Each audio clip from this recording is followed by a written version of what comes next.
आज बनवूया chicken crispy. अर्धा किलो चिकन व्यवस्थित साफ करून त्याचे मीडियम आकाराचे फोड करून घेऊयात।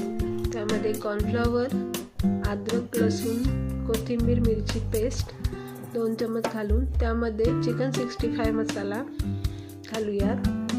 हे सर्व मिश्रण एकत्रित हाताने व्यवस्थित मॅरिनेट करून घेऊया। सर्व मिश्रण एकत्र करून ते मॅरिनेटसाठी 20 ते 25 मिनिटांसाठी ठेवूया। कढईमध्ये तेल गरम करून त्यामध्ये मॅरिनेट केलेले चिकन घालूया। ते व्यवस्थित तळून घेऊया।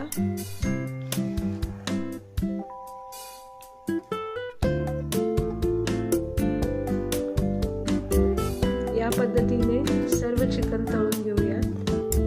त्यानंतर एका बाउलमध्ये 1 चमच कॉर्नफ्लॉवर, 2 चमच पाणी घालून व्यवस्थित याची पेस्ट तयार करून घेऊया।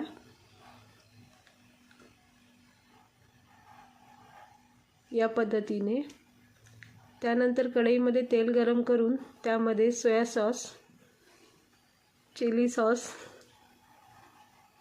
तयार केलेली कॉर्नफ्लॉवरची पेस्ट,